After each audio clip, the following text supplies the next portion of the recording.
Oh wait, that Roush Fenway announcement should be coming up here in just a second. What if Jack Roush announces his retirement? What if Carl Edwards comes back as like a driver coach? What if Matt Kenseth unretires for like the 50th time? Let's see, what are they doing? What's going on?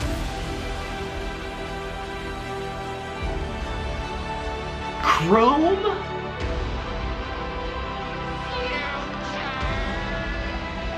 Future!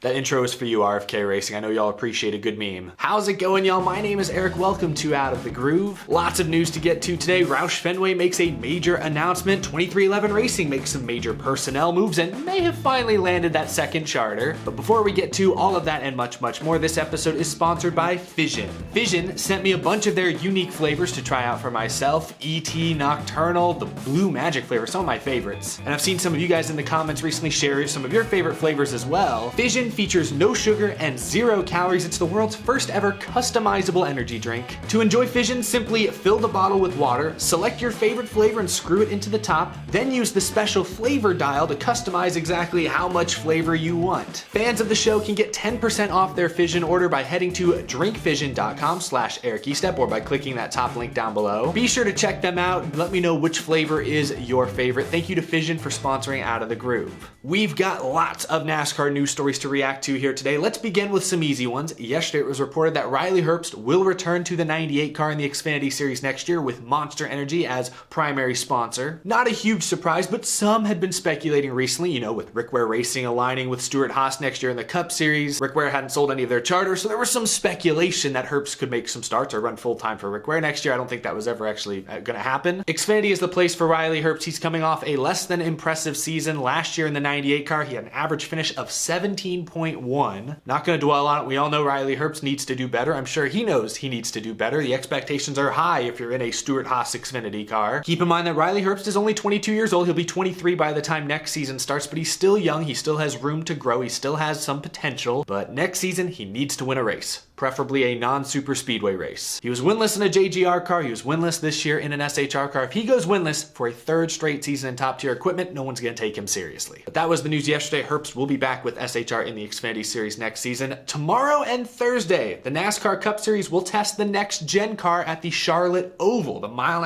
configuration. Roughly 20 or so cars will be at the test. This is the first major test with a bunch of teams at a big intermediate oval so far. A lot of eyes going to be watching this one closely. I'm not sure. I think NASCAR will be streaming parts, if not all of it, kind of like they did for the Roval test a few weeks ago. I don't know that for certain, but hopefully fans get the chance to at least peek in. It's a test. You're not going to really be able to tell much about how the cars drive or handle in traffic, anything like that. The big question is, will the steering issues persist? Has NASCAR and the teams behind the scenes done enough to hopefully remedy that situation? That's one of the biggest, if not the biggest, concerns heading into 2022. Of course, teams will also be looking at heat inside the car where the driver sits. Drivers have been complaining for months at this point about overheating. Sounds like the teams made some positive strides at that Roval test a few weeks back. Hopefully NASCAR and the teams have found or are close to finding a permanent solution to those issues. Again, I'm not watching this week's test to see how the cars race around each other. We've been duped by testing before. Remember, before the 550 horsepower high downforce package ever was used in race competition, they had that test at Las Vegas, I think over the winter in 2019. And we saw 4 wide for the lead, crazy pack racing deep into a run. We never saw that in an actual race. So conditions were so different. Drivers were driving it so differently because it's a test. I don't think you can take tests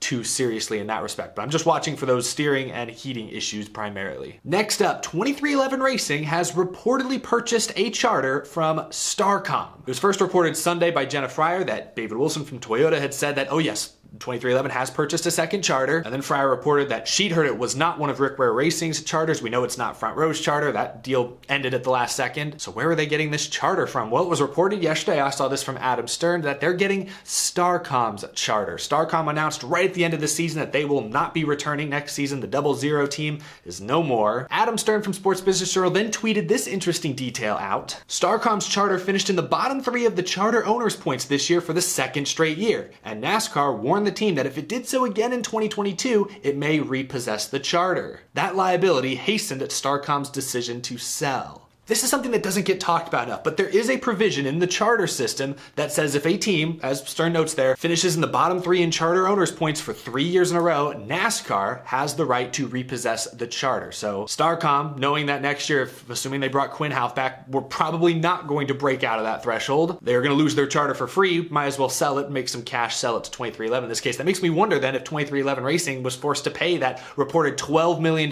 price tag that had been previously reported as the going price for most charters these days. I wonder if 2311 Racing was able to get a better deal knowing that StarCom was kind of backed up against the wall. So with all the criticism the charter system faces, there are some performance-based provisions inside it. Look, it's sad to see a small team like StarCom fold, effectively shut down. It would be great if NASCAR would allocate enough money to the purse, enough money to teams that you could have more open teams attempt to qualify for races. Then StarCom might have enough of an incentive to still go out and try to qualify and still make the show. I mean, like, we want teams to be around, even smaller teams that aren't competitive. But at the same time, I like to see competitive cars on track, cars with drivers capable of winning races and winning championships. So trading StarCom for a second 2311 car being driven by former champion Kurt Busch, I'll take that trade. I'd rather see Kurt Busch on track. When StarCom dropped Landon Castle for Quinn Houff 2 years ago, it was clear they had no intentions on being competitive anytime soon. So, while I hate to see small teams go away, in this instance, I'd rather see the 45 car on track than the 00 with Quinn Houff for another year. I'm just gonna be honest. The charter system has its flaws, but it does at least require some level of competent performance on track.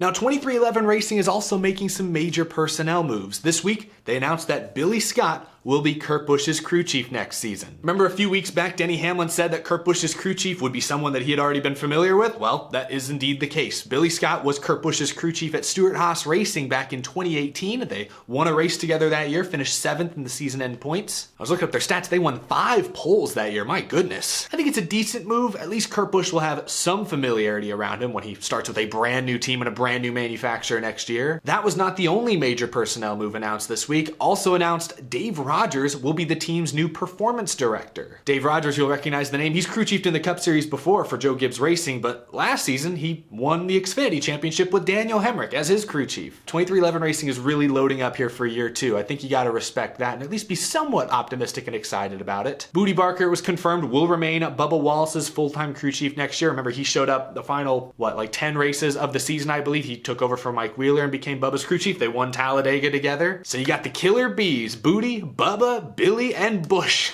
Try saying that 5 times fast. That's going to be 2311 Racing next year. I think there's a lot of things to be optimistic about, honestly. We don't know the next gen car, and while they do have Toyota support, they are still a young team and a lot of new pieces that are going to need to mesh pretty quickly. Maybe lightning strikes quickly, maybe it's more of a slow burn, and by mid-season, late season, they start to figure it out. I don't know. I don't know what kind of expectations we should have for 2311. The new car. The new car makes it so difficult to predict 2022, quite honestly. I'm not looking forward to making my 2022 preseason predictions. I think it's a crapshoot, quite honestly. But anyway, that's the big news around 2311 Racing. Share your thoughts down below. Do you think this is the right move for Kurt Busch to bring in a familiar face? Leave your thoughts down below. Now, we kick this video off by showing you all a glimpse of the new Roush Fenway Keselowski rebrand. That's right, this morning Roush Fenway Racing held a press conference at Charlotte Motor Speedway and they revealed their new brand for 2022 and beyond, with Brad Keselowski coming over as an owner-driver. The team will now be called RFK Racing, Roush Fenway Keselowski Racing. That's a lot of syllables. Roush Fenway Keselowski Racing. Oh my goodness. They revealed this car with the new look number 6 logo on the side. Apparently this is the exact same car they will test at Charlotte with over the next 2 days. I mean, as you heard my reaction, the chrome looks cool. This is the second team now to reveal some chrome colored, chrome stylized decals. Trackhouse did the same thing with their test car a few weeks back and it looked pretty sharp then. It looks pretty sharp now. This whole announcement was really just about a rebrand, but presentation is important and I think they did a pretty good job. This car looks pretty darn good. The numbers slid forward maybe a tiny bit more still than I would like, but I like the new look number 6. It's sort of an homage to the old original Mark Martin number 6. Mark Martin had like 4 or 5 different types of 6s on his car throughout his career, so Roush Fenway's tweaked the number font more than any major team I can think of, continuing that tradition here in the Brad Keselowski era, but I like it. I think it looks really great. I think the RFK logo looks really clean. They didn't talk about sponsorship, but you can see on the B post they've got Fastenal, Fifth Third Bank, and Castrol on there. Typical Roush sponsors will probably be back in a pretty big way next year. Bob Pockris asked and the team confirmed that none of Keselowski's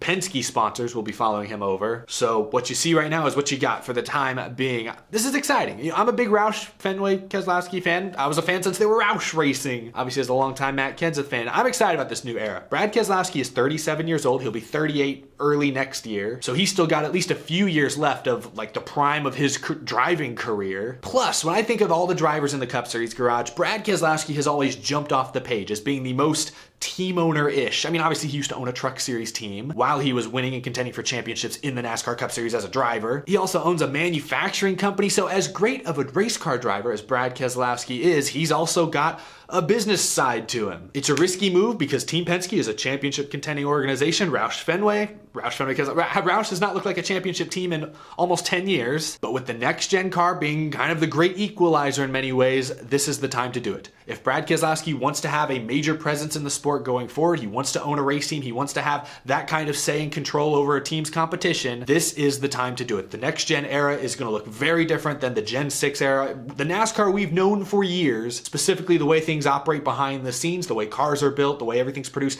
that is completely changing starting 2022. So now's the time. Get in as a team owner, now's the time to do it. That's why Denny Hamlin launched 23XI Racing with Michael Jordan. That's why Brad Keselowski is hitching himself to Jack Roush. And Jack Roush, again, he was at the press conference today. He's 79 years old. I don't know how much longer he's going to be hands-on. I don't even think now he's very hands-on with Roush Fenway. So before long, RFK Racing will be more K than R. Brad Keselowski is going to have a major role with the team going forward.